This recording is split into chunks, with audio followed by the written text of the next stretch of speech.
Denver, Colorado, and the current president of Colorado Gun Owners for Safety, a chapter of Giffords' nationwide Gun Owners for Safety coalition. Ben Como is a father and a proud veteran, having served for over 20 years in the United States Navy. He's also a gun owner, hunter, and advocate for laws to prevent gun violence. He has previously testified before both the Colorado State Legislature and the United States House of Representatives Gun Violence Prevention Task Force. David Koppel is the research director of the Independence Institute and associate policy analyst with the Cato Institute in Washington and adjunct professor of advanced constitutional law at the University of Denver's Sturm College of Law. Mr. Koppel writes on constitutional law, criminal justice, civil rights, firearms, policy, international affairs, technology, politics, environmental policy, and the media. He's the author of 17 books, hundreds of newspaper and magazine articles, and over 100 scholarly journal articles. Before joining the Independence Institute, Mr. Koppel served as an assistant attorney general of the state of Colorado, and he's going to join us remotely. Kimberly Wyatt is Senior Deputy Prosecuting Attorney with the King County Prosecuting Attorney's Office. She has been with the office since 2001. She has worked on cases involving domestic violence, stalking, sexual assault, child abuse, and other crimes of violence. Most recently, she has been part of the newly formed Domestic Violence Regional Firearms Enforcement Unit. In this role, she advises law enforcement and families on all aspects of extreme risk protection orders, from investigations to court proceedings. Ms. Wyatt also works on firearm compliance cases and high-risk domestic violence firearms offenders. Nikki Gosser,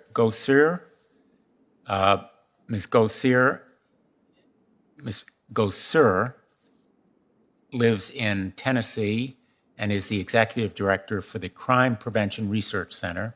She became a Second Amendment activist and victim rights advocate after the brutal murder of her husband, Ben, by a man who had been stalking her.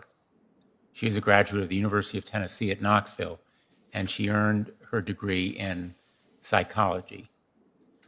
Joshua Horowitz is the executive director for the Coalition to Stop Gun Violence. He has spent nearly 3 decades working on gun violence prevention issues. In 2013, Mr. Horowitz helped found the Consortium for Risk-Based Firearm Policy.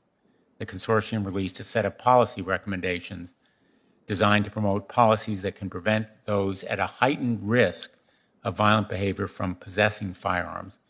One of the consortium's recommendations was the basis for California's first in the nation gun violence restraining order, which passed in September 2014. I'm going to ask all of you to please stand so that I can administer the oath. Do you swear that the testimony that you will give is the truth, the whole truth, so help you God? Thank you. Mr. Ben Como, we'll start with you.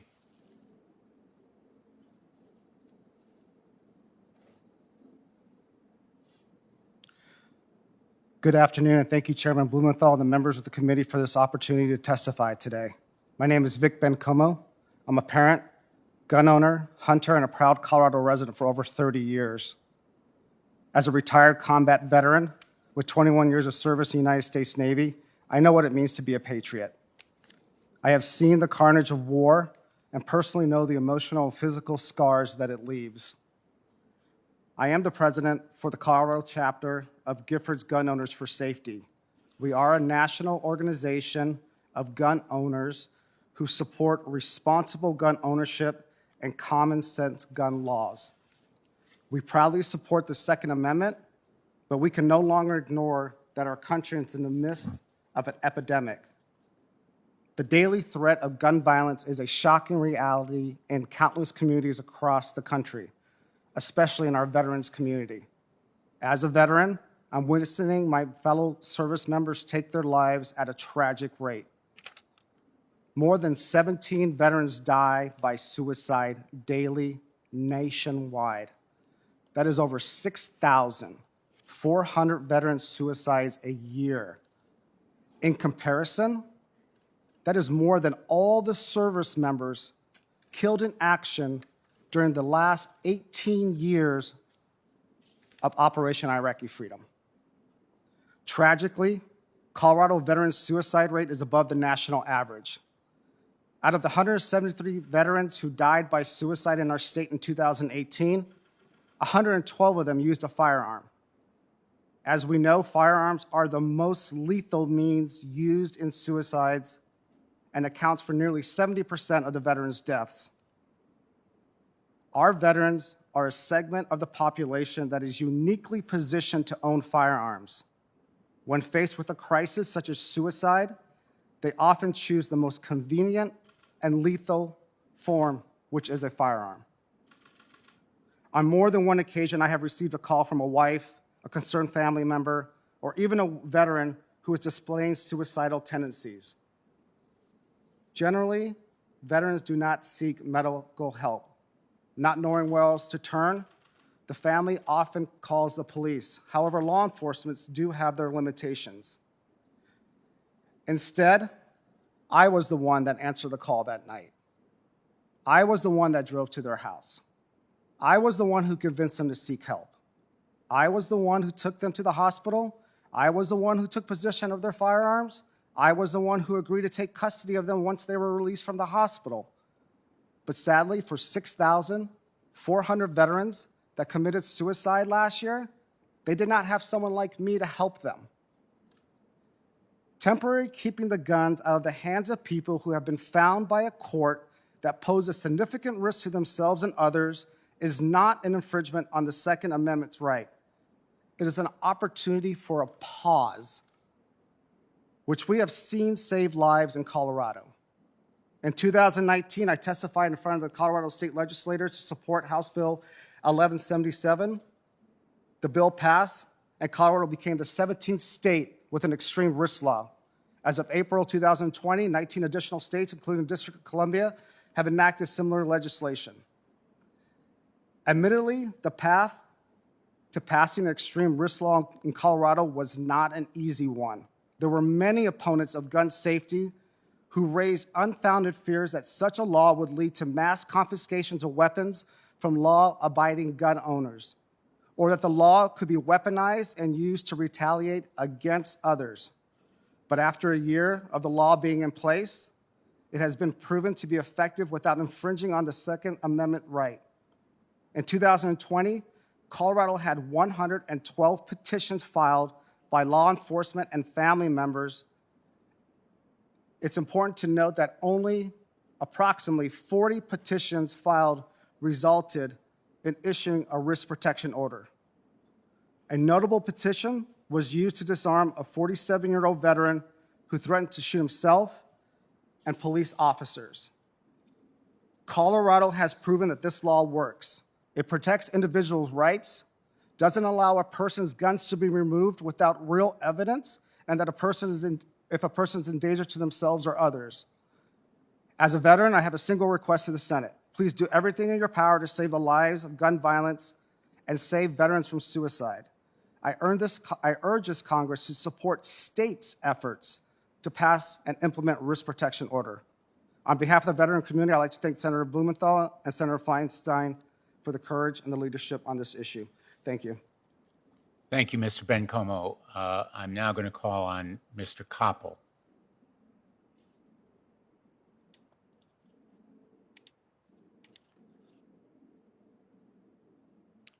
Who will be joining us remotely. Okay, great. Thank you. Thank you, Mr. Chairman and subcommittee members. As you know, the United States Senate Subcommittee on the Constitution has jurisdiction over enforcement and protection of constitutional rights and statutory guarantees of civil rights and civil liberties. I agree with the American Civil Liberties Union that gun confiscation laws may be a reasonable way to further public safety. To be constitutional, the ACLU continues, they must at a minimum have clear, non-discriminatory criteria for defining persons as dangerous and a fair process for those affected to object and be heard by a court. Persons who are blasé about due process in the firearms confiscation context should recognize that Fourth and Fifth Amendment loopholes created for one type of special circumstance eventually become widespread and normal. For example, asset forfeiture without proof of guilt, warrantless secret surveillance, and police militarization. Any procedure that forces a judge to hear only one side of a case necessarily can produce a high error rate. And Senator Blumenthal, you were right, and I will correct my written testimony about Connecticut. While we were waiting, I reviewed the study that I had cited, and you described it correctly, and I had misread it. But as another study, also in my written testimony, points out, in Marion County, Indiana, when they studied what happened when the due process hearing finally took place, 29% of orders were dismissed when the judge heard both sides of the case. In fact, in the large majority of cases where the respondent appeared, the confiscation order was reversed. People shouldn't be subjected to confiscation for exercising First Amendment rights. For example, in Florida, an ex parte confiscation order was issued against a man because of a pair of social media posts. The first was a photo of a rifle that he'd built at home, which is perfectly legal in every state, along with a caption, "It's done, hooray." The second post criticized teenage anti-gun activists for trying to take away people's rights. In Massachusetts, 84-year-old Stephen Nichols had served in the Korean War and for 6 decades as a police officer in the town of Tisbury, Massachusetts. In retirement, he worked as a school crossing guard. One day at a diner, he complained that the school's assigned police officer was often, quote, leaving his post to buy coffee. And Mr. Nichols worried that a criminal might exploit the officer's frequent absences and, quote, shoot up the school. As a result, an ex parte confiscation order was issued against Mr. Nichols. His firearms license, which had first been issued in 1958, was confiscated, as were all his guns and ammunition. It took nearly half a year before his firearms license was restored after Mr. Nichols filed suit. Under some circumstances, under some confiscation laws, a petitioner the accuser, does not need to show up in court ever. Instead, he or she can testify by telephone. And thus the judge is deprived of the ability to observe the accuser's demeanor, which is essential for a court to be able to make credibility judgments. As in other judicial proceedings, telephonic testimony should be allowed only when there is a specific showing of good cause in the individual case. Sometimes government attorneys discourage people from having counsel, even at their own expense. My written testimony includes a former Connecticut prosecutor explaining how he talked respondents out of using lawyers by warning them if they did, they'd have to pay for an attorney if they didn't go along with what the prosecutor wanted. Colorado has taken steps to prevent such abuse by making court-appointed counsel available to all respondents, whether or not they're indigent. Federal funding can encourage states to broaden the availability of court-appointed counsel. According to the U.S. Supreme Court, cross-examination is beyond any doubt the greatest legal engine ever invented for the discovery of truth. But under some statutes, the accuser and witnesses supporting the accuser never need testify and be subject to cross-examination. Instead, accusations can simply be made by affidavit, and that makes a sham of due process. No-knock raids should be the exception and not the norm. In Colorado, no-knocks require a judicial warrant issued at the request of a district attorney. But Colorado's new confiscation law was written to negate this requirement for gun confiscation orders. Violent no-knock raids for any purpose should only be allowed when authorized by a court based on the specific circumstances of a case. Law enforcement officers should not routinely be put in the position of having to forcibly confiscate firearms based on a court order for which the accuser never appeared before a judge and for which the accuser's claims were never verified or investigated by law enforcement. Finally, because perjury prosecutions are extremely rare, victims of intentionally false and malicious accusations should have a right to sue for damages. The U.S. Senate Subcommittee on the Constitution can properly exercise its jurisdiction by encouraging states to enact or improve statutes so they adhere to best practices. Thank you. Thanks, Mr. Koppel. I'd like to now ask Kimberly Wyatt to give her testimony. And again, I think it's by remote.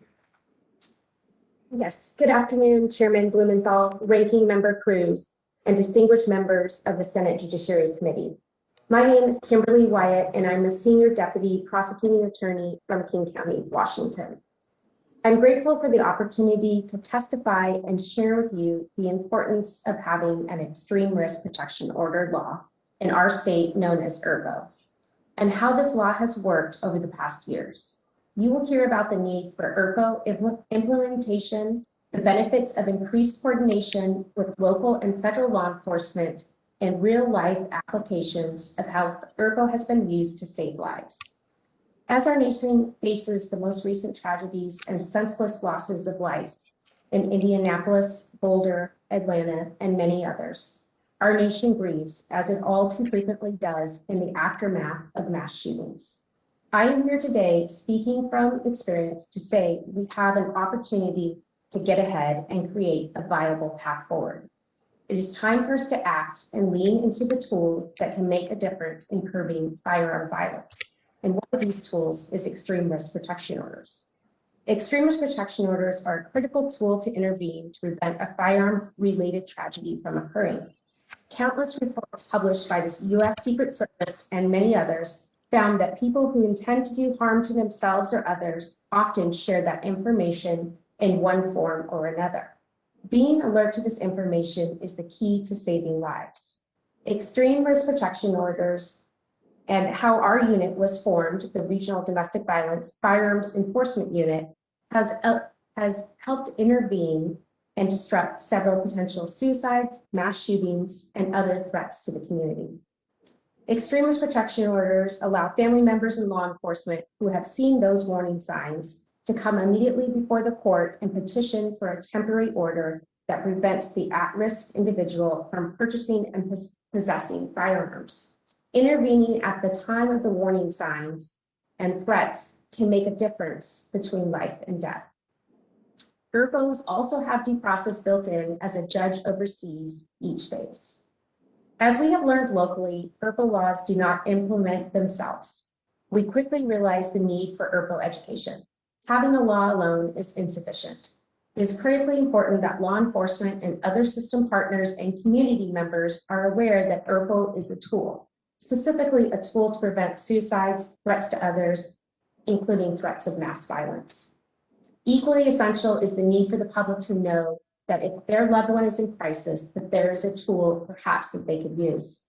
Having a designated IRBO prosecutor and advocate to help assist families, to educate, and to guide through the process of petitioning for an IRBO in real time has proved to be a successful model. Federal funding is needed to provide states a model policy to adopt IRBOs. To understand how IRBO has worked in my jurisdiction, I want to give very brief context of where I'm from in King County. King County, Washington has a population of approximately 2.2 million people and is comprised of more than 30 different law enforcement agencies. The county has densely populated areas like Seattle, but also many urban, suburban, and rural areas. In 2020, our unit assisted with 79 IRBO petitions. Now, the numbers don't tell the stories alone. We need to look at the facts of several of the cases that we assisted on. In one suicide prevention case, a father reached out to our unit expressing concerns that his son was actively suicidal, had access to firearms, and had a significant substance abuse issue. An IRBO was filed to temporarily remove the firearms from the home. The father testified at the hearing and told the court that he believes in the law of common sense, and that the IRBO, this law of common sense, was needed to protect his son and family. We've also worked in coordination with federal partners on several IRBOs, including one where a federal employee made threats of mass violence towards his employer after he was placed on leave. The employee made threats that included a reference to a massive massacre in the federal workplace and stated he had nothing to live for and it was going to be a bloodbath. Our unit was contacted to assist with the IRBO, and while federal law enforcement was investigating the threats, a temporary IRBO was obtained. In coordination with law enforcement, the respondent was served and firearm parts that the respondent had purchased were intercepted by law enforcement before he could carry out his plot. In another case, in cooperation with federal and local law enforcement, an IRPA was filed against a self-admitted member of a neo-Nazi group, known for promoting and advocating and advancing a violent ideology. The respondent was organizing hate camps that included firearms training, access to firearms, while promoting threats of mass violence, including threats to kill members of the Jewish community. A temporary IRPA was served and numerous firearms were recovered, including ghost guns. Every example above illustrates the importance of acting when behaviors suggest that someone might be a danger to themselves or others. In so many situations, we do not get a second chance to intervene. Extremist protection orders save lives. I know this firsthand. Every state in the nation deserves to have this life-saving legislation. Thank you. Thanks, Ms. Wyatt. I'd like to introduce Nikki Gosser. And as you begin, let me just speak, I'm sure, on behalf of the entire committee to say how deeply our hearts go out to you on your loss and really appreciate your being here today. Thank you, Mr. Chairman. Can you hear me okay? We can hear you. Thank you, Mr. Chairman and members of the committee. I'm here speaking as a victim of a violent crime. I'd like to give you some insight on how red flag laws can have devastating unintended consequences for many Americans. In 2009, my husband, Ben, was shot 7 times and killed in front of me by a man who I had just realized that very night was stalking me. This occurred in a gun-free zone. I asked management to please remove the man from the establishment because I realized I was being stalked. There was no confrontation or words exchanged with my stalker. When management approached him and asked him to leave, he pulled a handgun, came up behind Ben, shot him in the head, and then stood over Ben and continued to fire 6 more rounds into him. My stalker was in complete control. He was the only one with a gun. Because of the law, I had to leave my legal permitted firearm that I normally carried for self-defense locked inside of my vehicle that night. I obeyed that gun control law. My stalker did not. When police searched his vehicle at the crime scene, they found 2 more guns, ammunition, a baseball bat, binoculars, gloves, rope, and a knife. Ben's murderer has been sending me twisted love letters for years from prison to traumatize me even further.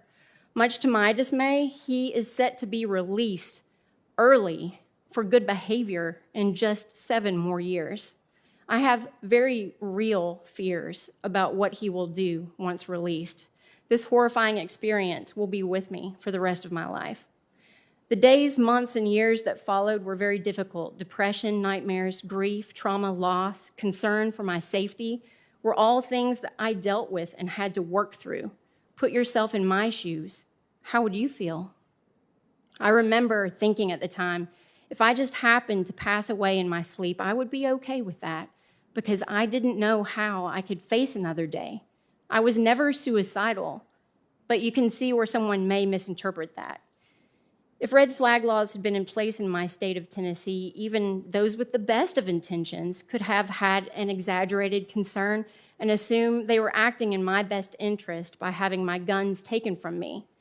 It would be devastating for a victim like me to be unable to protect myself after this stalker violated me in such a horrific and life-altering way. If he comes after me someday, my gun may be the only thing that could save my life. Red flag laws have a real chilling effect and can cause victims to fear losing their rights if they seek help by talking with friends, family, or psychologists. Rights should never be taken from people without due process first, and mental health experts should absolutely be involved in that due process. Under red flag laws, the burden of hiring an attorney and paying thousands of dollars for a representation would be on the person flagged. Who knows how long it could take in court and how much money it would cost to regain my safety? The process is unfair and burdensome. It's not only victims who can be impacted by these laws. Anyone who has dealt with traumatic events can be affected. Police, first responders, nurses, doctors, military, etc.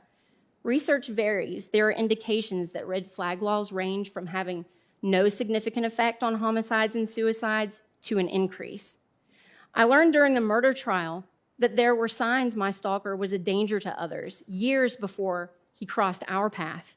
His coworkers, friends, and family knew of these signs.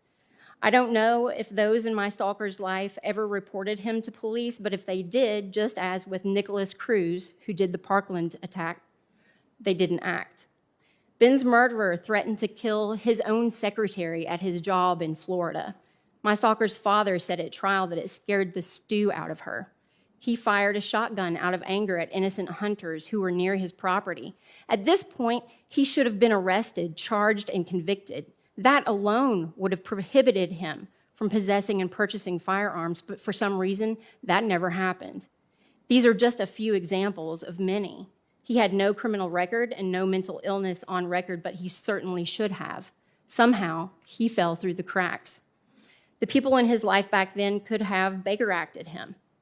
That's where they put you on a 72-hour hold. You have a mental evaluation. The judge looks at evidence, and there's a whole range of options. They can, do the outpatient treatment, removal of guns, or involuntary commitment.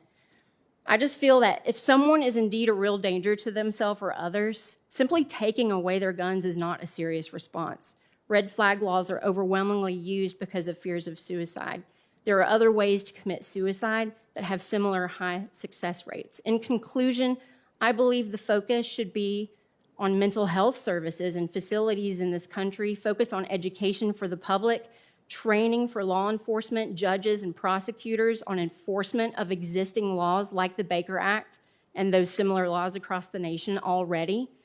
And please don't forget compassion for good people going through a difficult time. Thank you so much.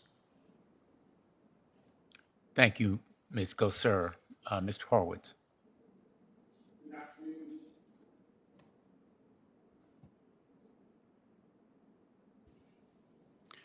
Good afternoon, Chairman Blumenthal, Ranking Member Cruz, and distinguished members of the committee.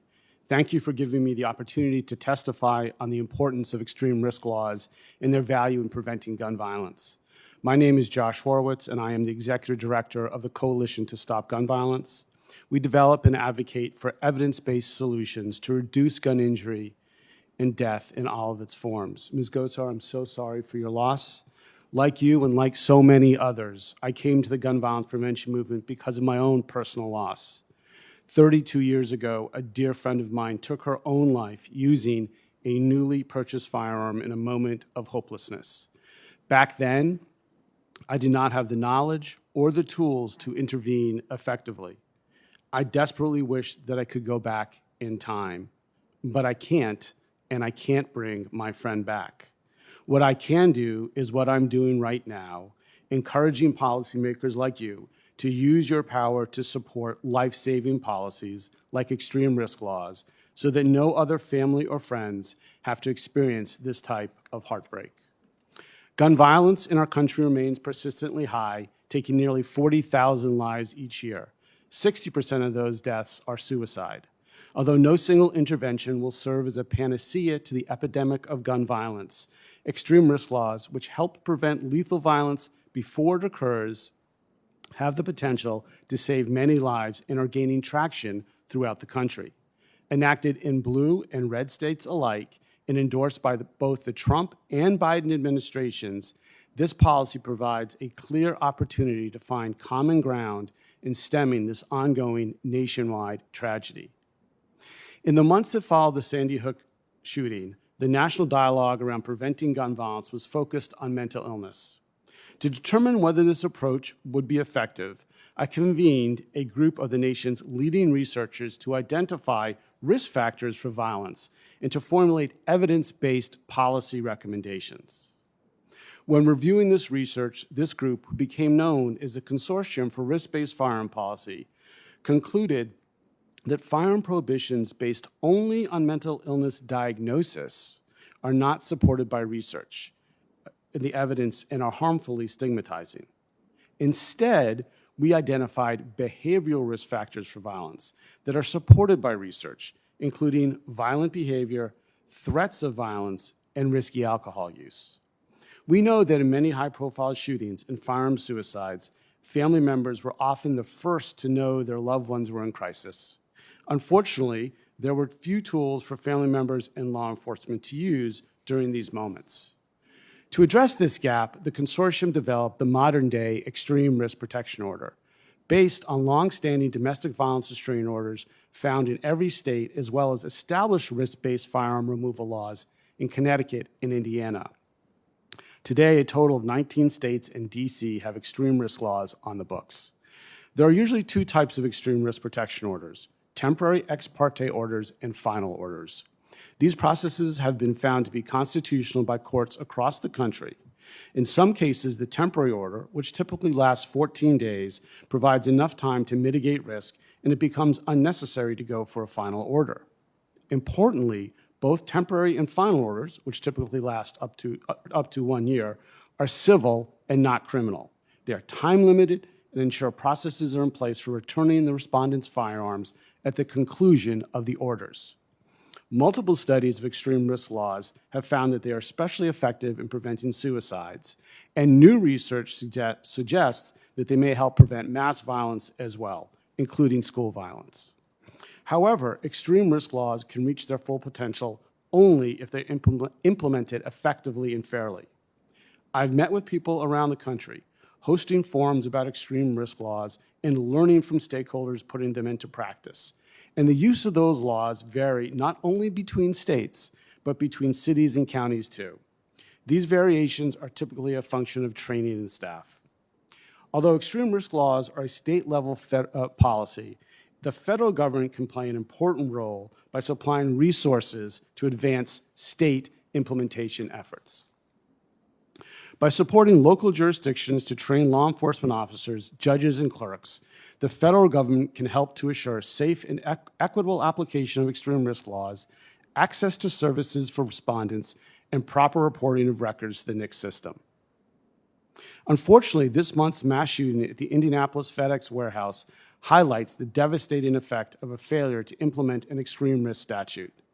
Had an extreme risk order been obtained, 8 families might not be grieving right now. We cannot allow these cases to fall through the cracks for lack of resources and training. Too many lives are at stake. Gun violence is preventable, and while I'm sure that every member of this committee does not agree with every nuance of every extreme risk law, I hope that we can agree that temporarily removing firearms from a person at high risk of violence is the right thing to do, and that we can do it in a way that enhances community safety while respecting constitutional rights. Thank you for this opportunity to testify. I look forward to your questions.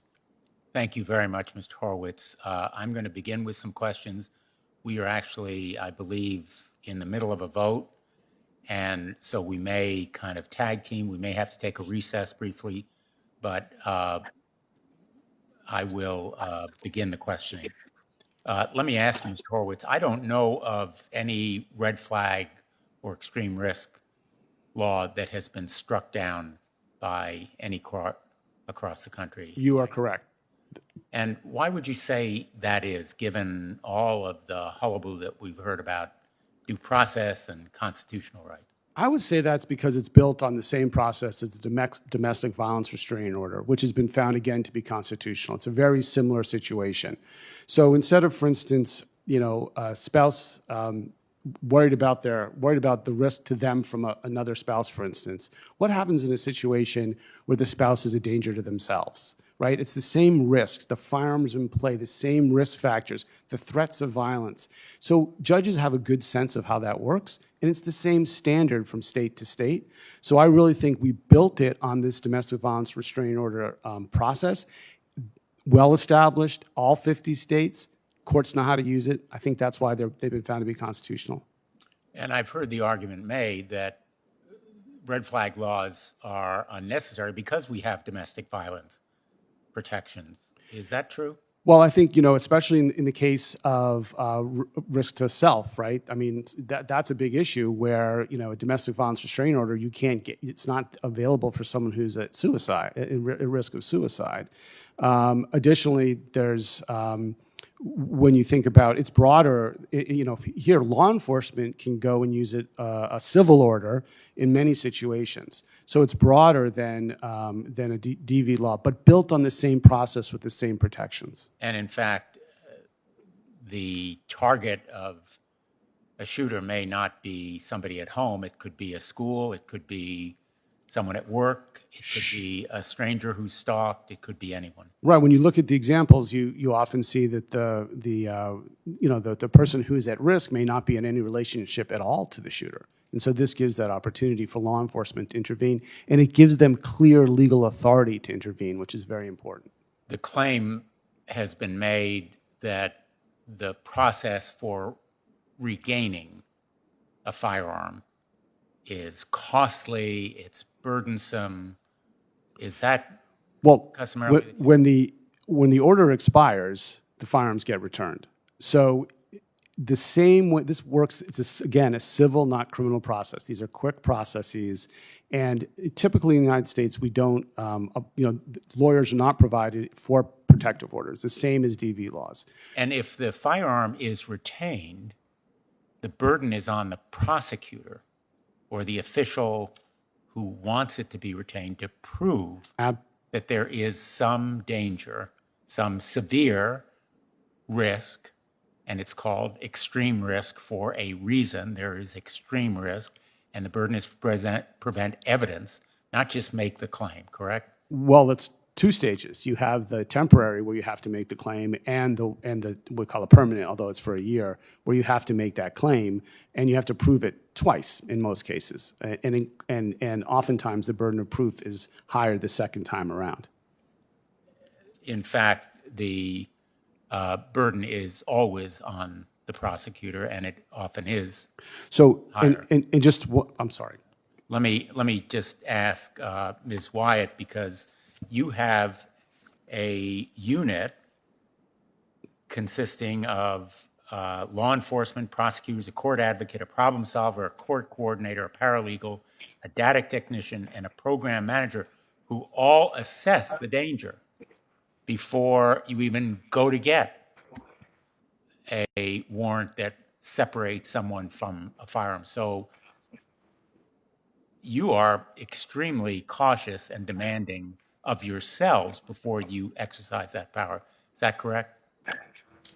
That is correct. And we are carefully vetting those cases, typically with law enforcement as well. And so we are going through to make sure, one, ethically, legally, it meets the standard for an extreme risk protection order. And in our state, so we're going to have to petition with the court to be able to prove that the individual is a significant danger to themselves or others. And then there's a series of factors that we're basing that off on. And that typically involves a threat of self-harm or threats to others. But you're absolutely right that there are many different layers built in to the process. And as you can see, I mean, we have a population of 2.2 million people, and we filed last year, or assisted filing with law enforcement and families, 79 ERPOs. So I believe that's less than 0.002% of the population. So we are very specific and targeted about our work. But it takes resources to run that kind of unit, and that's exactly the kind of resources and support we would try to provide through this legislation for state statutes. Again, we're not talking about a federal mandate. It's state statutes that would be supported and encouraged and incentivized. Mr. Bencomo, let me just finish with a quick question to you. In your experience, I think that a very substantial proportion of victims of suicide are, in fact, veterans. Why is that? This is a personal thought, is that there's a stigma within the veterans community to seek mental health. We are trained warriors for this country. We're strong, we're patriotic, we have a job to do. And at times we can't allow some of our personal emotions to get in the way. And that carries on once we leave service. And it's a very strong, empowered defense for us. And that's probably one of the reasons why many of us will not seek mental health when we're asked to or need to. And often the effect of going to court in a red flag case has the effect of persuading a veteran to seek help. Is that correct? I would say if they were required by the court, then yes, they would have to, by the nature of the case, would have to then seek some type of mental counseling. Thank you. Senator Cruz?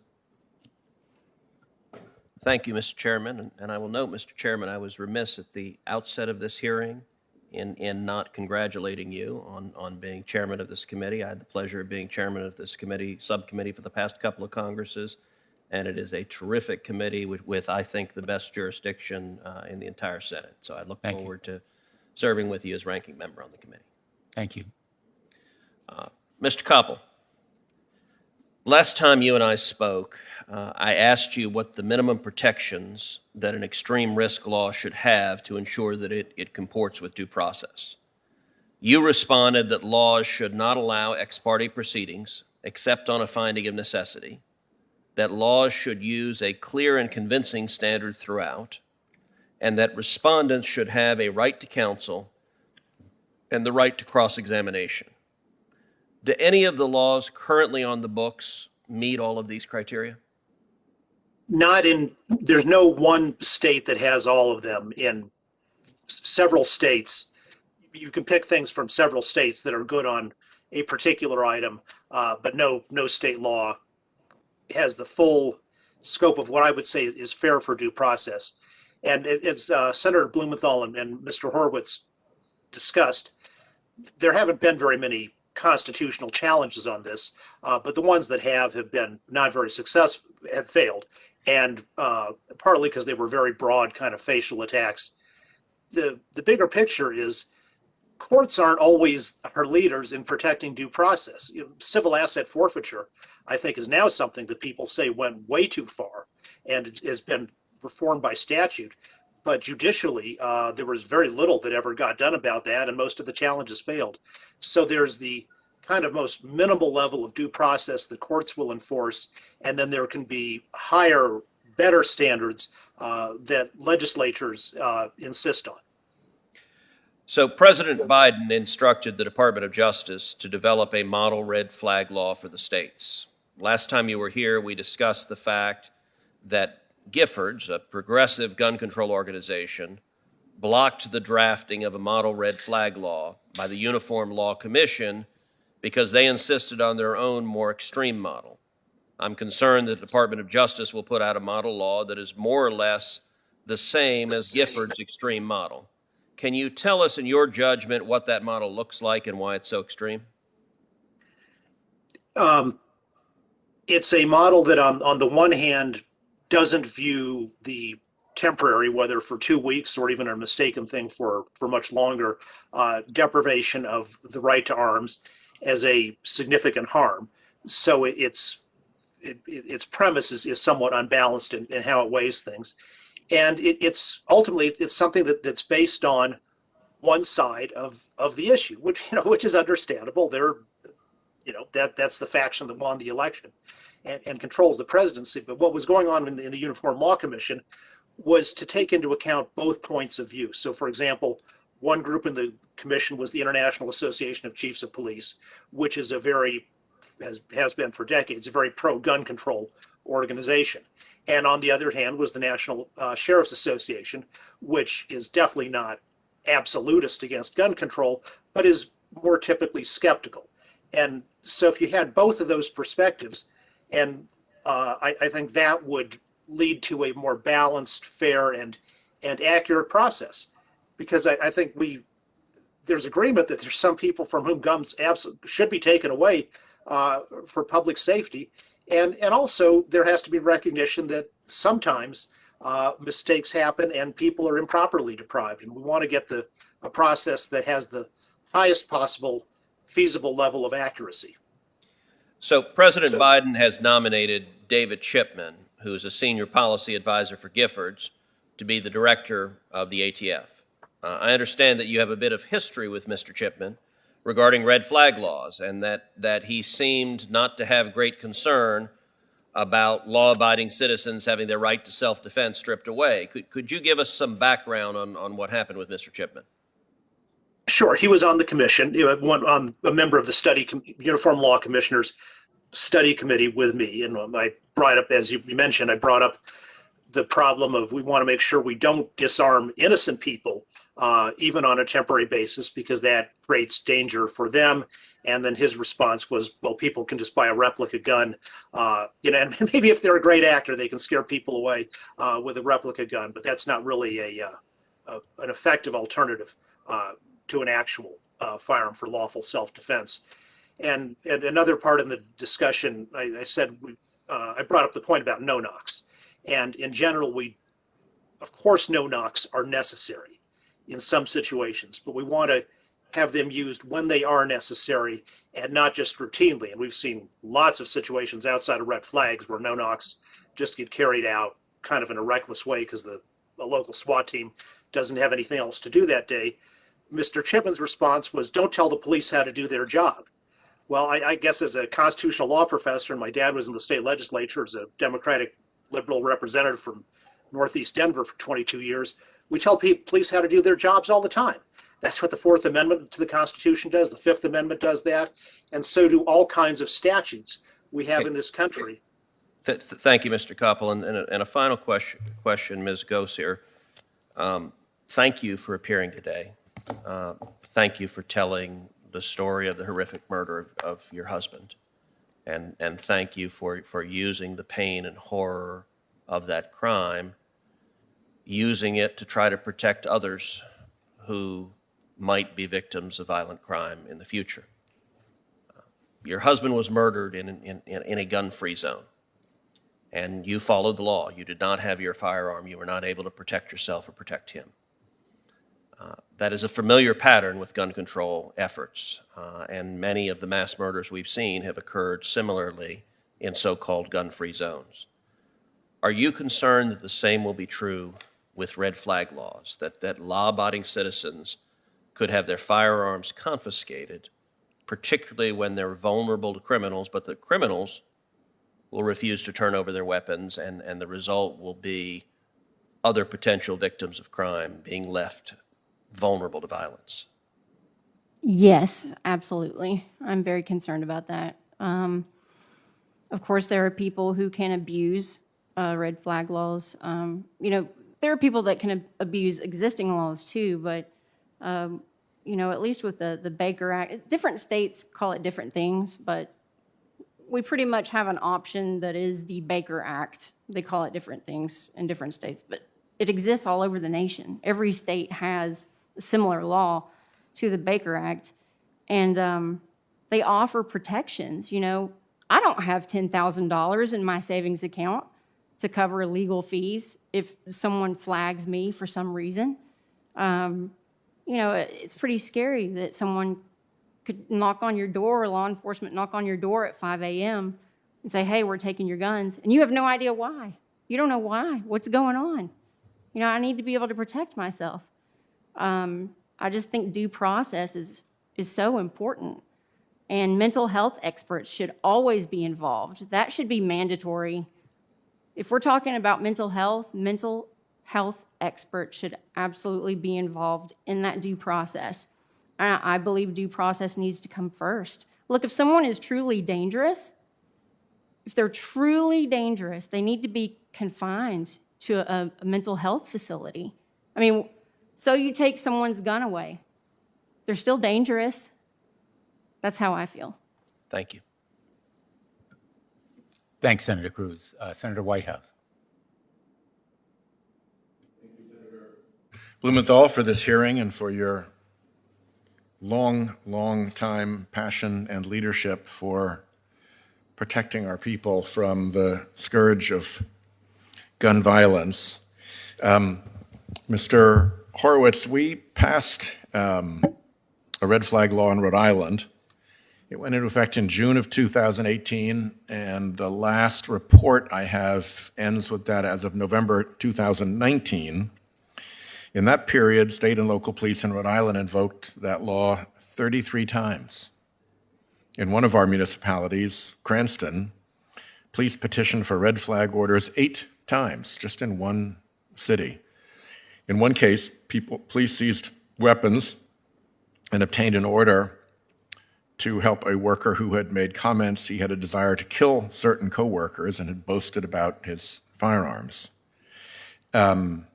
Is that experience in Rhode Island consistent with what you see around the country in terms of the I think laws it is. being made effective? I think it is. I mean, I think we're seeing it used very judiciously. I think we're not seeing, millions of these being done. I think, there's, in Virginia, where I'm very familiar, I think there's under 70 or so, even in the first year. So I think it's very consistent with what we're seeing around the country. California in the first couple of years saw under 400 in such a big state, but they're very important. They're based on someone's, on the risk of individuals.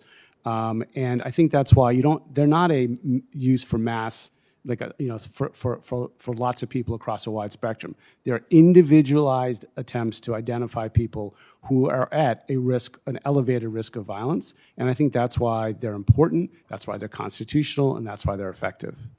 Ms. Wyatt, those of us who've sat in a prosecutor's chair and had to make the decisions that you have to make are familiar with a whole variety of legal procedures that help protect people from threats of violence, whether it's restraining orders, protective orders. They're particularly common in the domestic violence arena.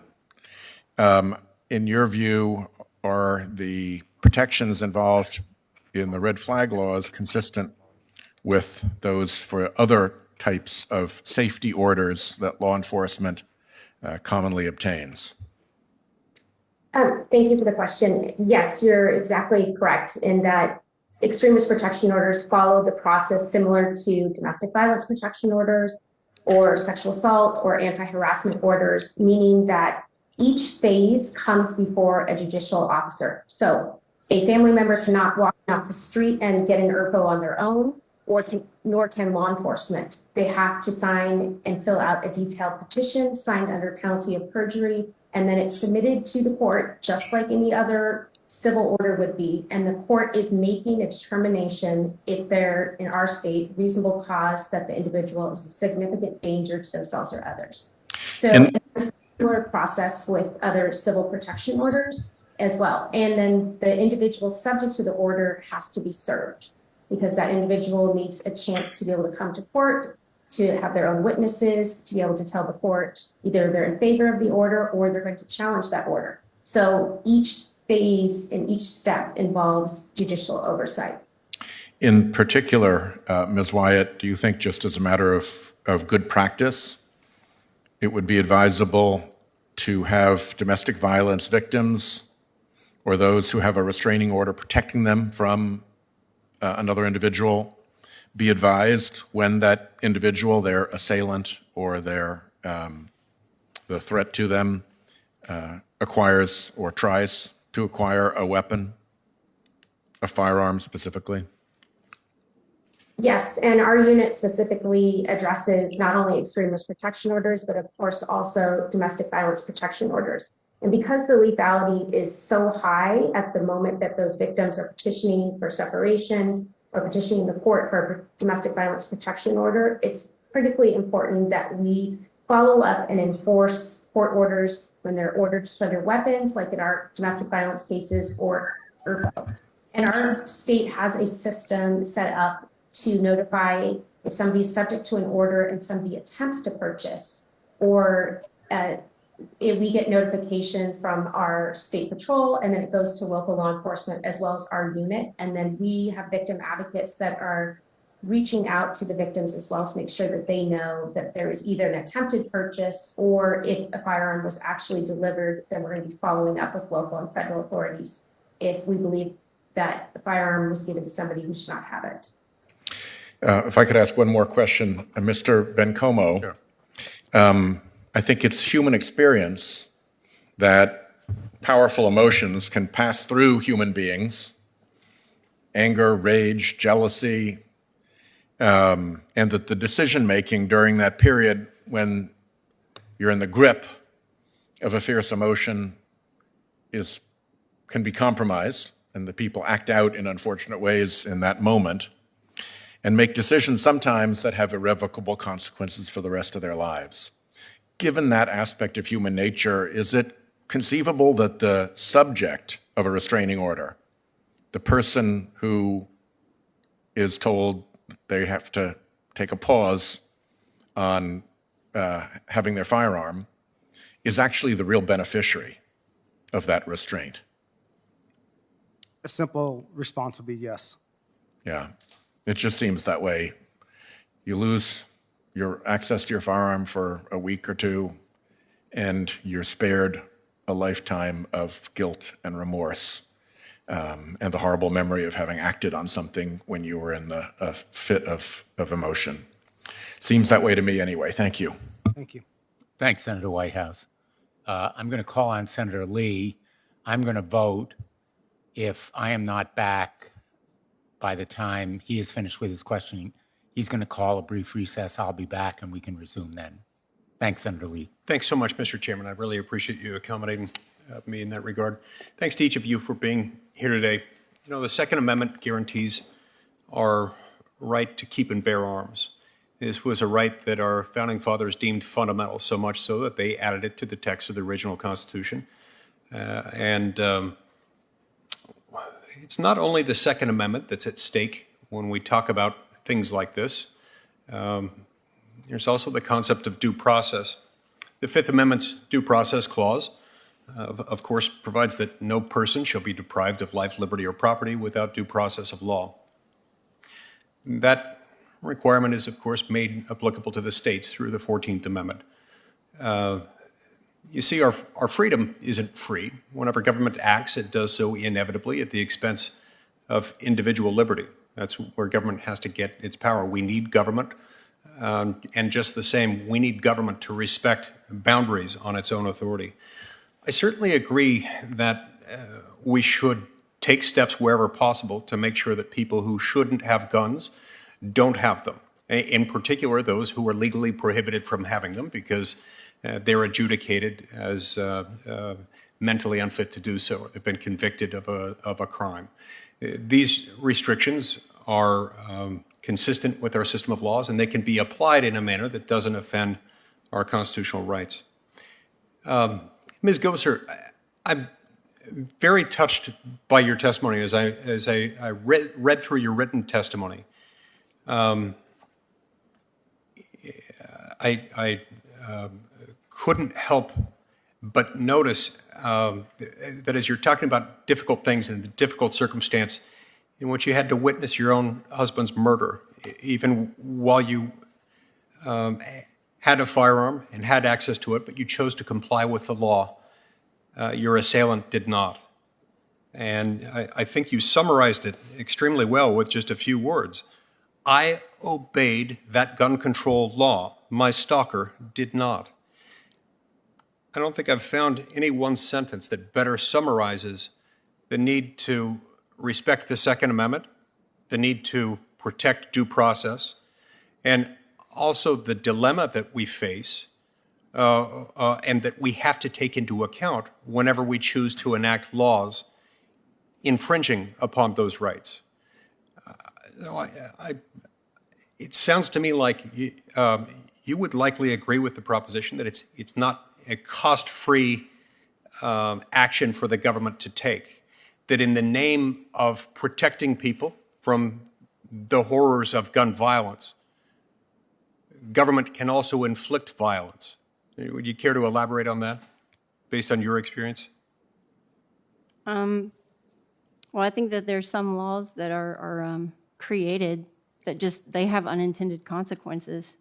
I think some of these gun control laws were created thinking that, we're going to protect people. And unfortunately, it can make some people out there vulnerable so that they can't protect themselves and their loved ones. And, I don't want dangerous people to have access to guns, but you know what? I don't want them to have access to a vehicle or a knife or a baseball bat or a pressure cooker. I mean, if they're truly dangerous, Of course, I want everyone to have due process. I believe murderers deserve due process and victims as well. That's what's so great about our country, that we do have due process and we do have a constitution. I don't want to live anywhere else. I love America, and I love that about America. And yet it's sometimes suggested, and we've heard it suggested even just in the last few moments, that the worst that can happen if you take somebody's gun away without due process is that they have to go without it for a few days or for a couple of weeks.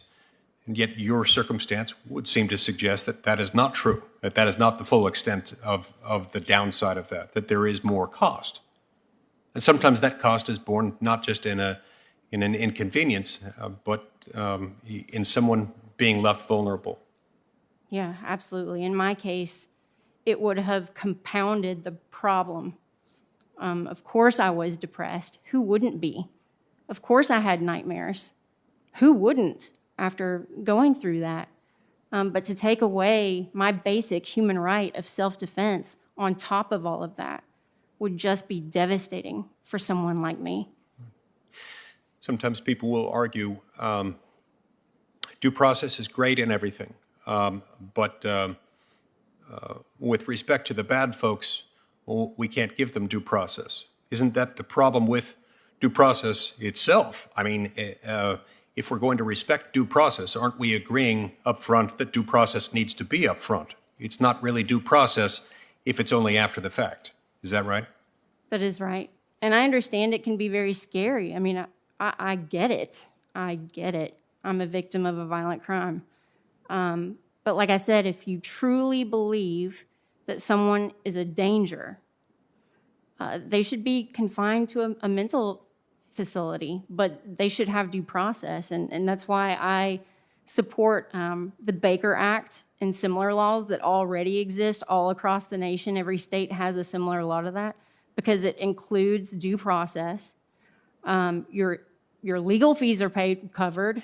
They're not under red flag laws. You know, I don't have $10,000 to cover legal fees. It can be very, very expensive. And with the Baker Act and similar laws, mental health experts are involved. That's not always the case with red flag laws. And I think that's very important that mental health experts be involved in that due process. Mr. Koppel, does lack of notice and due process, it sometimes might go along with gun confiscation orders, doesn't this have some potential to increase the risk of harm, both to law enforcement officers executing the orders and to those who are subject to those orders?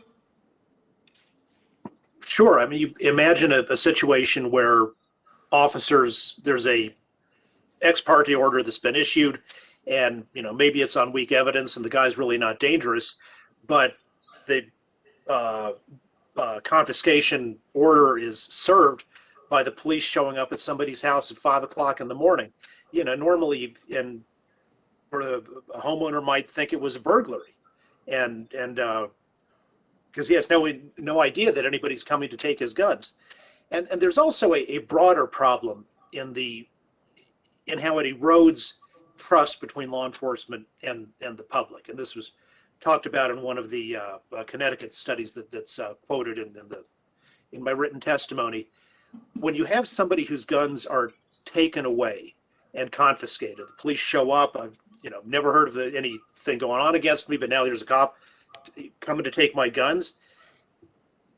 As some Connecticut state police officers have reported, these are often the guys who think of themselves as the most pro-cop. They're the ones who are on back the blue, on the side of law enforcement, understand it's a tough job. And then all of a sudden, the guys they thought they were their friends are there to take away their property, when it's a complete surprise to the person. And then maybe a few weeks later, the person hires a lawyer, goes into court, they get their guns back. But in the meantime, it's been a very humiliating process for the wrongly accused individual.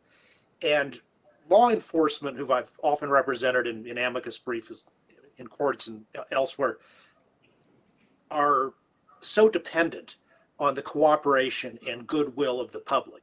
That's the American model. We're not policing from above like in some other less free countries. So when these are done wrongfully, they really break that relationship and bond between the public and law enforcement that is necessary to successful law enforcement and public safety. Mr. Koval, there are a number of us, myself included, who have formed sort of a bipartisan coalition raising concerns in a related area of civil asset forfeiture, where in areas outside of firearms, we've raised concerns with law enforcement being able to take people's property first and then ask questions later, to take first and then provide some sort of process later.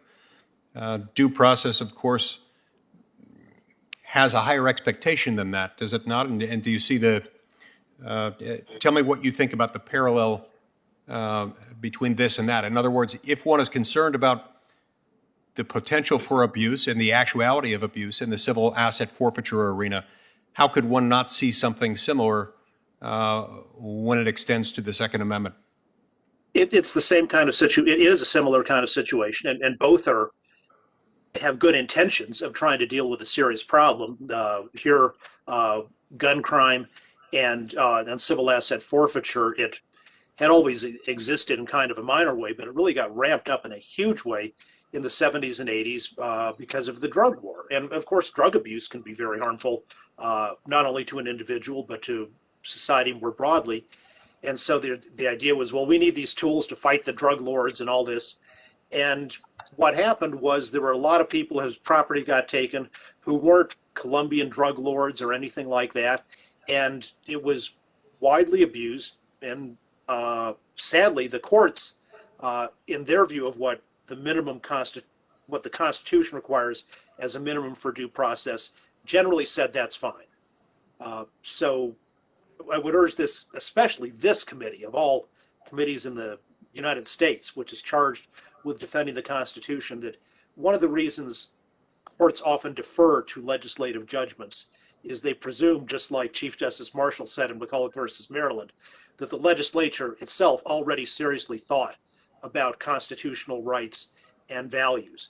So I think legislators can and should go above whatever minimal level the judiciary will enforce in terms of the protection of people's procedural rights. So insofar as we're talking about a due process right that is freestanding here, which I think we've agreed that there is, certainly a right doesn't lose protection by becoming a hybrid right. In other words, if you already have a freestanding independent due process right protected by the Fifth Amendment or the 14th Amendment's due process clause, you certainly don't see that any justification for diluting that right merely because you've added the Second Amendment into the equation by virtue of its involvement in the firearms arena. Yes, at least as a policy matter, you would think due process would be all the stronger there. And of course, the analogy, as I'm sure you know, in the first Supreme Court's free exercise of religion jurisprudence, sometimes that free exercise of religion gets stronger protection when it's a hybrid in conjunction with the exercise of some other right. Right, right. I've never quite understood the hybrid rights doctrine in the First Amendment context beyond what you just described, which is that it certainly doesn't get weaker when you compound one right with another. And I would maintain that that is no less true here. Consistent with the directive I was given from the chairman when he left to go vote, I hereby recess this hearing of the subcommittee subject to the call of the chair, who will be back momentarily. Thank you.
We are back.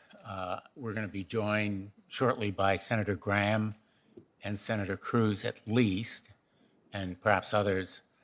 And I will yield to Senator Graham when he arrives, but I have a few questions in the meantime. First, let me ask the panel, because I wasn't here, whether everyone got a chance to respond to Senator Lee's questions, or if there's anything else you would like to say while we're waiting for others to come back. Mr. Horowitz. If I were available, I would just, I think it's important to make the case that in these situations, we're talking a lot about civil asset forfeiture. I'm not an expert in that law at all, so I can't claim to that. But I do know that the due process protections in ERPO laws are very similar to other civil orders, especially domestic violence orders, but also in some cases of civil commitment, as well as in child endangerment situations where there's an urgency to act. So I don't know that the analogy is exactly perfect for civil asset forfeiture, because I think what we're talking about here is danger to persons. So I think the analogy is a little different. And when you think about due process protections that have been upheld, you can see that in numerous other fields, the type of arrangement that's built here is available in other fields. And so I think we tried to build this with that in mind. And I just, and one of the things you think about Indiana's original law, in that law, firearm removal has been upheld even without a hearing, a temporary hearing to begin with. And when we built sort of what we see, Indiana and Connecticut were the first. And as we built the laws moving forward, we wanted to add that hearing at the beginning so that no firearm was ever removed without a judge looking at least at ex parte, looking at the evidence. So I think there's more protection here than than some folks have looked at through this, and I think it's in line with what we've seen in long-standing domestic violence protection orders. As I mentioned, I will yield to Senator Graham whenever he's ready to go. Thank you, Mr. Chairman. Yeah, thank you very much. Very good hearing. Appreciate it. Mr. Koppel, is that right? Are you still with us? Yeah, I hope so. Okay. Well, I enjoyed our last engagement where we're trying to find a way on the front end and the back end to give adequate due process, but also address the problem. And I think the Indiana situation is a good one. And Ms. Gosser, is that right? Your story made me think about, we want to make sure we're thinking this thing through and not go too far with it. But I've just come to believe, Mr. Chairman, like you have, that states who've adopted these laws probably are on the right track. The Cruz situation in Parkland, 30 visits by the police, every warning sign known to mankind, and they were powerless. And Governor Scott, working with the State House, passed a Florida version of the red flag laws. Indiana was one of the first ones to do this. And the situation where the young man had the shotgun taken because of his mental health status, but there was no implementation, is something that I'm sure we don't want to have happen again. So, Mr. Koppel, when it comes time to write a grant program, let's say, incentivizing states to go down this road, on the due process front, you're advocating that there be a civil cause of action in case somebody is accused wrongfully or maliciously, that they can actually have recourse against their accuser. Is that right?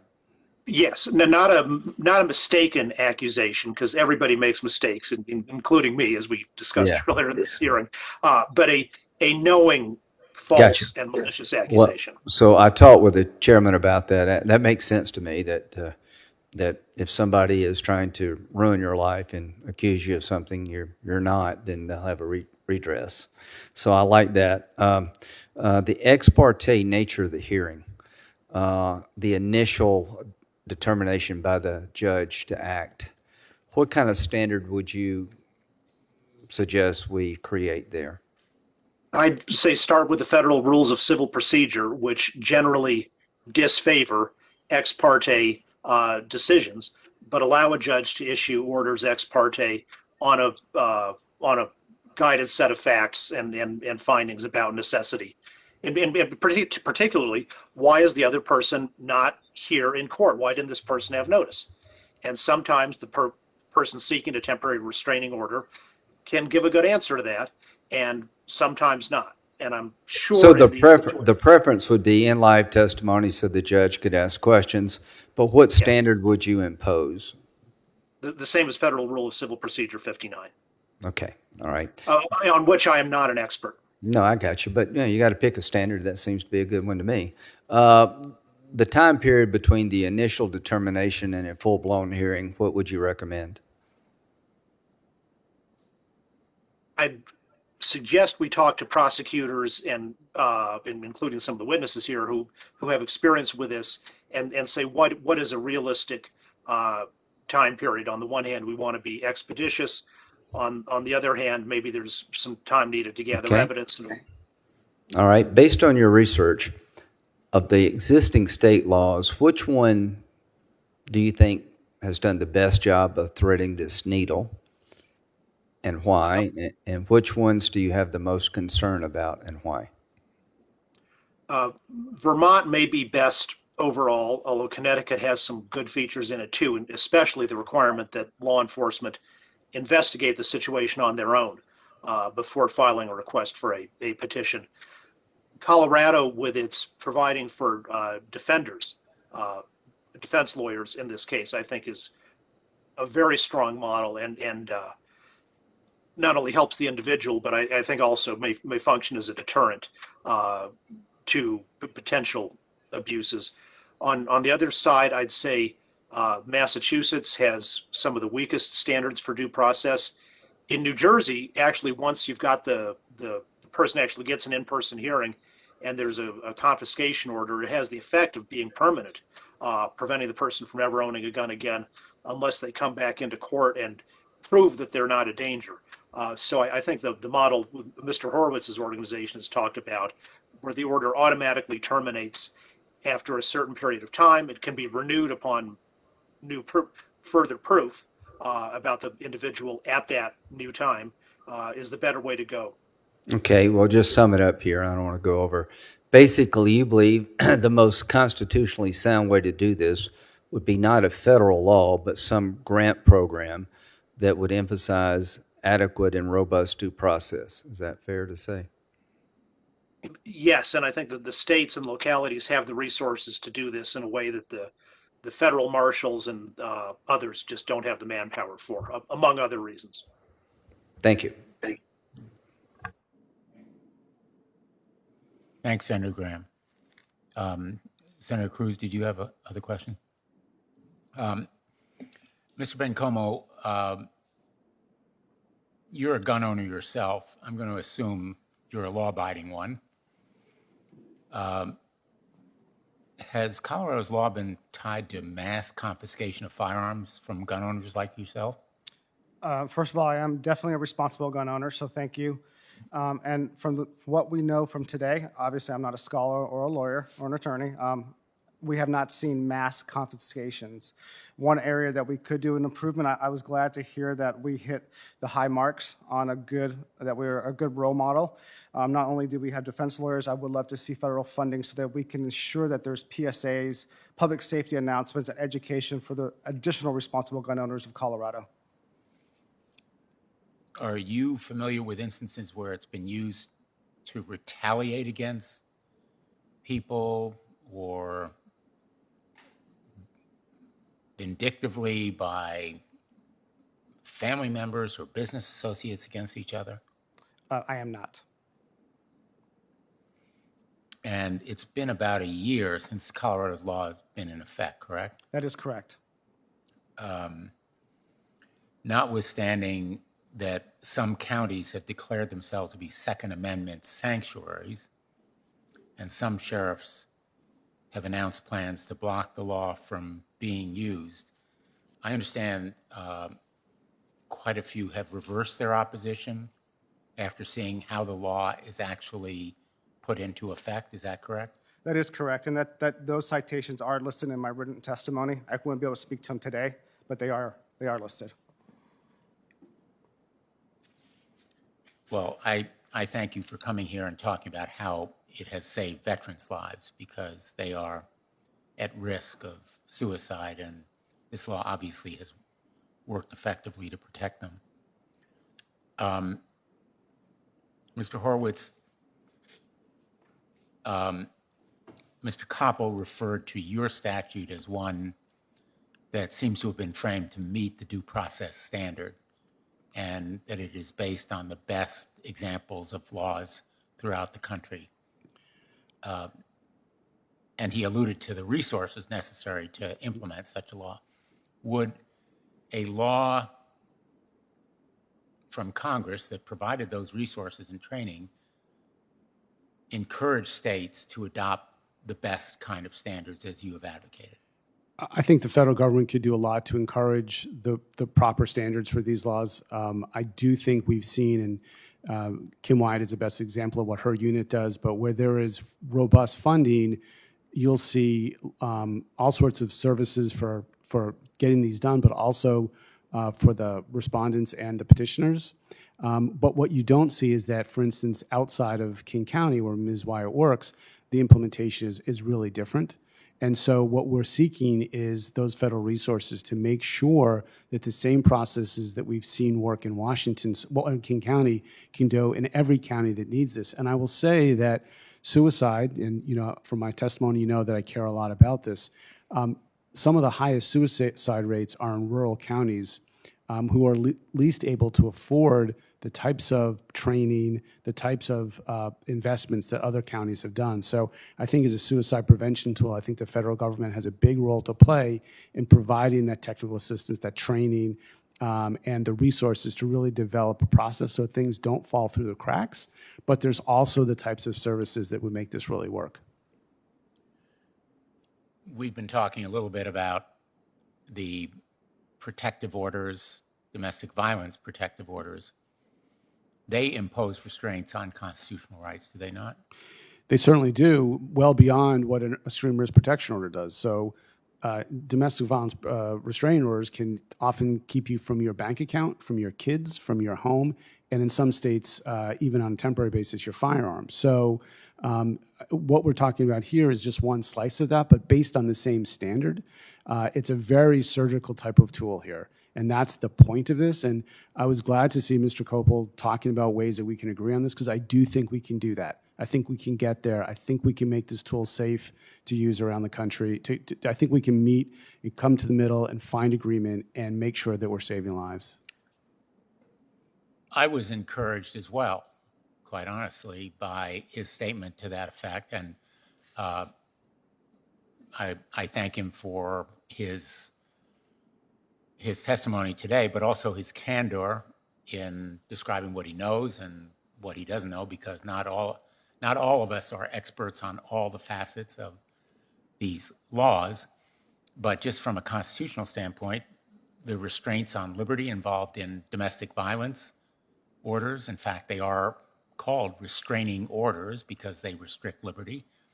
The civil commitment statute, which takes away potentially somebody's liberty. There are all kinds of ways in which those fundamental liberties are impinged to keep society safe, and they establish procedures to do it so that those orders are fact-based, and a burden of showing those facts is put on the person who would seek to take away that liberty or any other rights. And that basic concept is what we have here. And the idea that an order expires if it is unchallenged or unverified within a period of time, and a firearm is then returned, certainly is a source of protection, is it not? It is, and as Mr. Koppel said, we really believe that at the end of the order, the firearm should be returned. It should not be a complicated process. There are options to renew, but at the same burden as the original. It doesn't. The burden should not shift from the petitioner in those circumstances. If there's a renewal petition made, it should again be on the petitioner to plead the elements of the statute.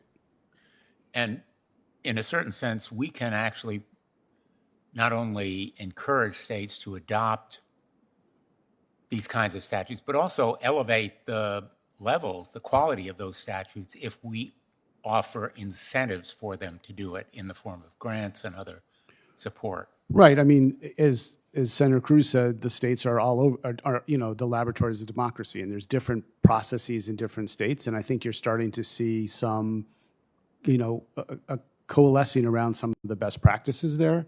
And hopefully the federal funding could really improve that and make that, it continue to make that process, that coalescing develop, so that the law, we learn for what the best practices are. We learn from people like Kim Wyatt what really works, and that we end up developing a program that saves lives across the country. I think, Ms. Wyatt, I asked you earlier about the importance of resources to your unit, and you have a very well-staffed unit with experts and prosecutors and so forth, which has costs. Could you talk a little bit about the value that federal resources would have to help you implement the best practices of that unit? Sure. And just to give a little context, we are evolving as our unit has grown since January of 2018. Last year in 2020, we had, I believe, 73 law enforcement petitions, ERPOs, and 6 were from families. So we realize on a daily basis the need to educate the public and educate the community, from faith leaders to school officials, therapists, medical providers, law enforcement throughout the whole state, and federal authorities or federal law enforcement as well. So there's a need overall to educate the public, because if you have a law and nobody knows about it, then it's not doing any of us any good. So that would be the number one thing, is to get a public education out. And then the second thing I think is really critically important is to have funding for individuals who are implementing ERPO laws in their state, or to be able to create a model policy for law enforcement. So law enforcement understands how are we supposed to serve these orders, which are very similar to other civil protection orders. But once we created a model policy and assisted law enforcement in our county, we had much more buy-in from our local law enforcement, because it was this tangible, attainable task. So I would suggest doing some of those things, but education is the number one thing. And then the second is to bring all the system players together, so that folks from the clerk's office where the orders are going to be filed, to victim advocates who may be reaching out to families to also guide their loved one who's in crisis to get some resources. I think that's critically important. And one area where we lack in our state is the need to have some money for individuals that are subject to the ERPO who need a behavioral health evaluation. Funding is needed to be able to guide those individuals to be able to get that evaluation if it's court-ordered, and to be able to get them some help once they've been subject to one of these orders. I think that's critically important. Thank you very much. I'm going to yield to Senator Cruz. I have a few final questions, but in case he has to leave, I'll yield to him. Thank you, Mr. Chairman. I've got a couple of questions. Let me start with Mr. Koppel. Mr. Koppel, since you testified 2 years ago, additional states have enacted red flag laws, and multiple states have amended their laws.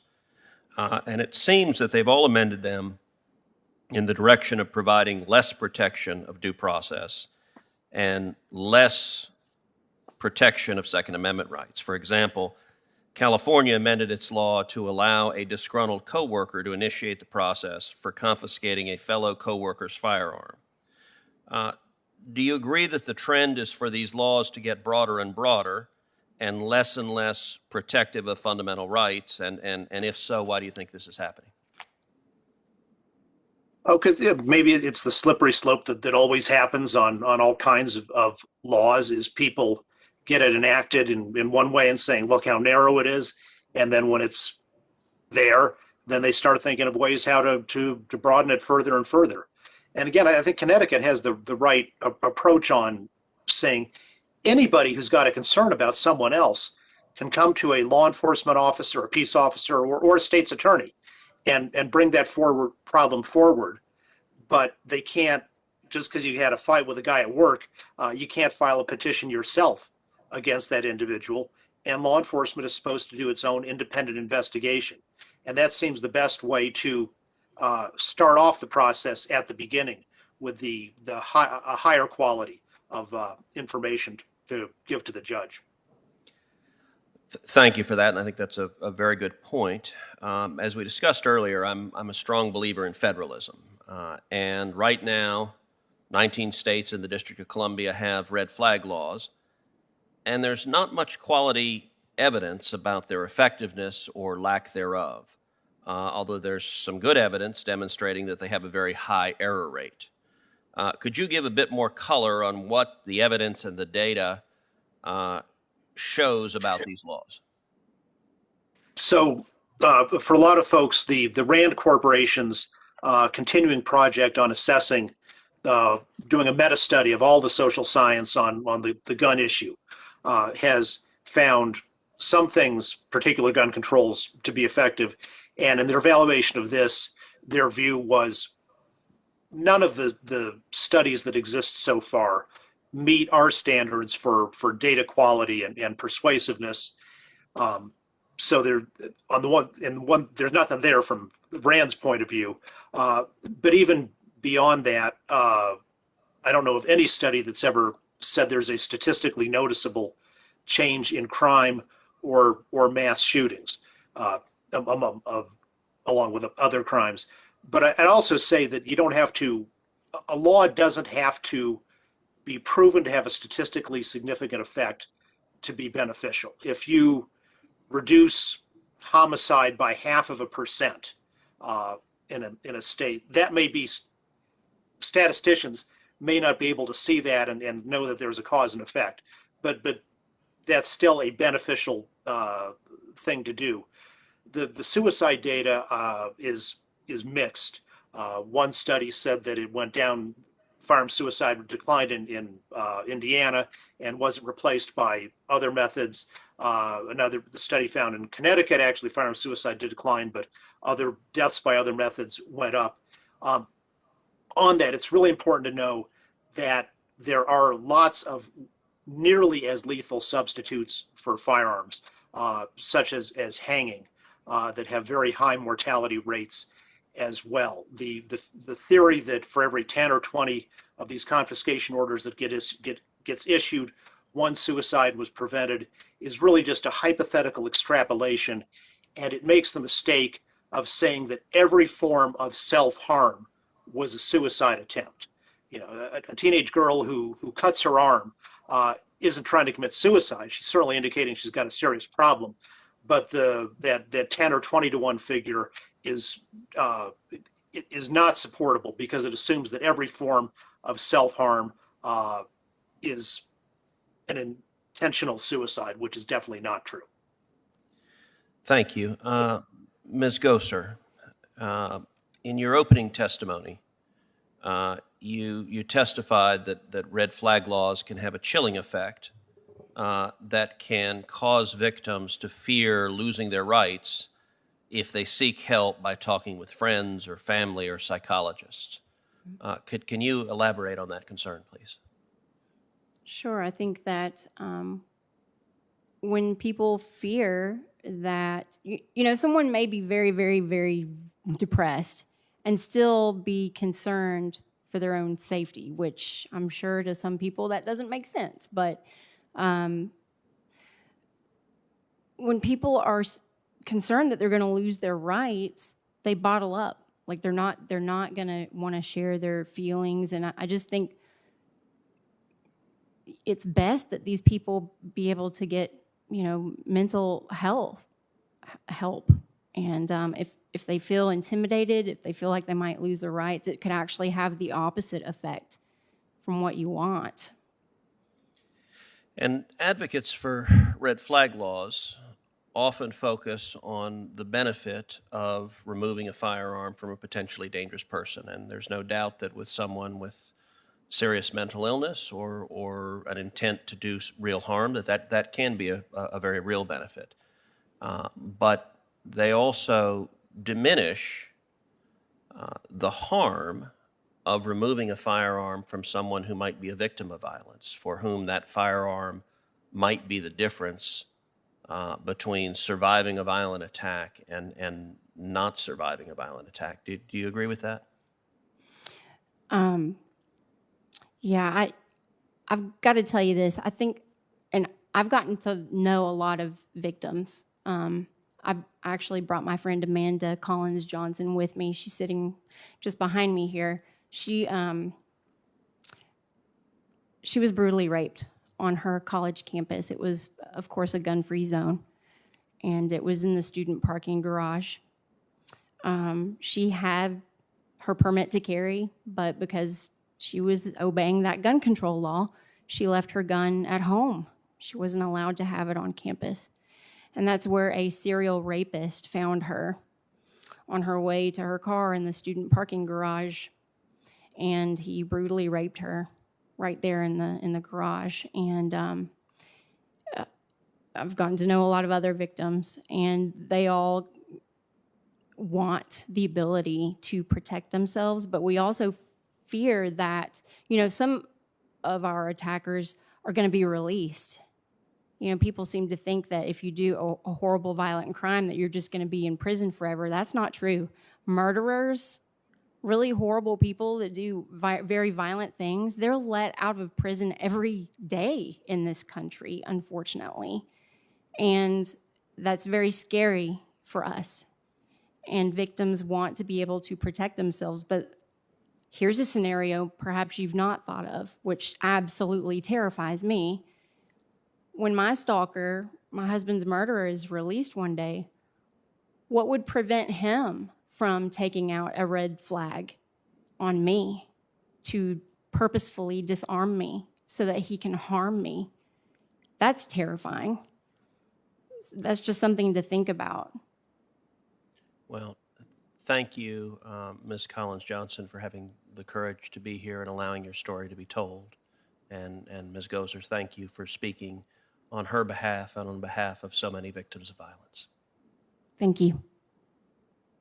Thank you, Senator Cruz. I'm struck as we come to the end of this hearing by the points of agreement, perhaps unintentional. Ms. Gosser, your point about people who have mental illness, perhaps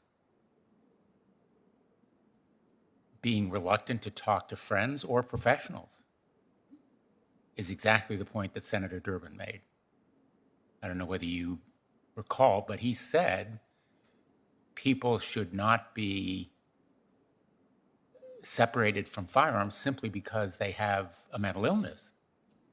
It's dangerousness, it's risk, it's potential harm to others. That murderer would have no basis, none, for going to a judge and saying, Nikki Gosser is dangerous, a risk of harm to anyone. On the contrary. And likewise, Senator Cruz and I are both Federalists. I was a state attorney general for way longer than I've been a United States senator. I believe in states' rights to enforce their own laws, indeed to make their own laws. And that is the whole purpose of our proposed red flag statute.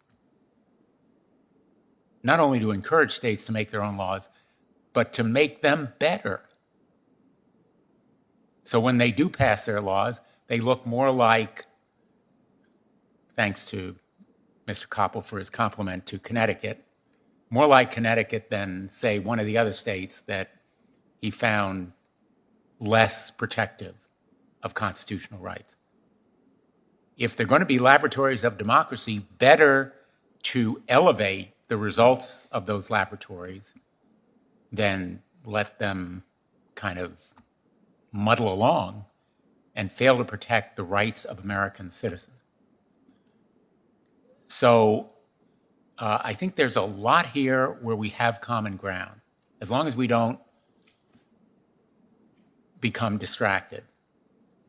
And I understand your point about gun-free zones, about permitting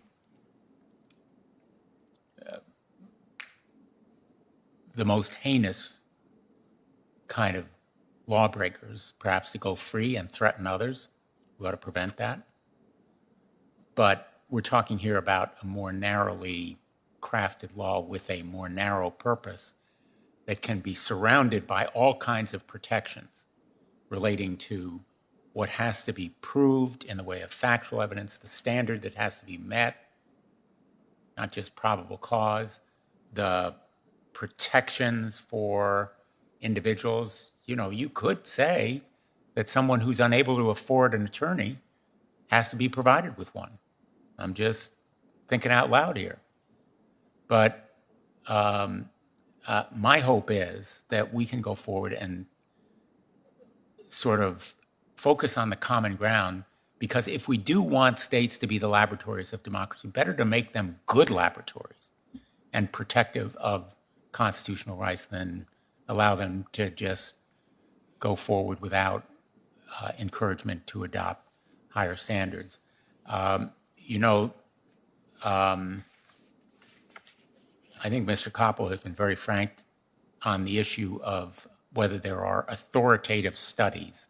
A lot of the evidence here is anecdotal. It relies on common sense, that if somebody says, I'm going to shoot people in Parkland, I'm going to kill students, and as Senator Graham has said, the shooter practically took out an ad in the newspaper and said, I'm dangerous, that it makes sense to give the police, and I take his point about the police, which is in the Connecticut statute, the authority to make their case, maybe screened by a prosecutor, as happens in the state of Washington. We've heard Ms. Wyatt describe that procedure with all kinds of protections and bells and whistles, rather than allowing that shooter to just go ahead.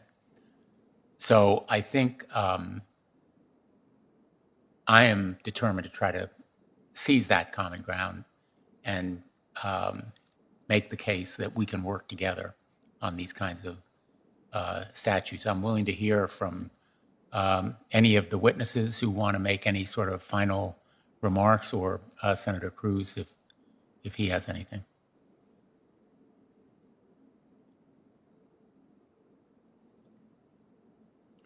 Mr. Horowitz? I just want to thank everybody from the committee, for Mr. Chairman, for the ranking member, for giving this a fair undertaking. And I really believe that we can reach an agreement here. I think it's important to save lives. I think we can protect due process. We can protect constitutional rights and save lives. And for everybody on this panel, I think we want to come together, and that's what we want to do, is save lives. And I hope the members of this committee can hear what we've taken today, craft something that really works, and save lives. So thank you for this time. I'm deeply appreciative of being here today and for this very serious consideration. Thank you. Thank you to all the witnesses. Thanks to Senator Cruz and all the colleagues who appeared here. The record will remain open for 1 week, and anyone with questions can submit them. We appreciate your being here today. Thank you very much. Hearing closed.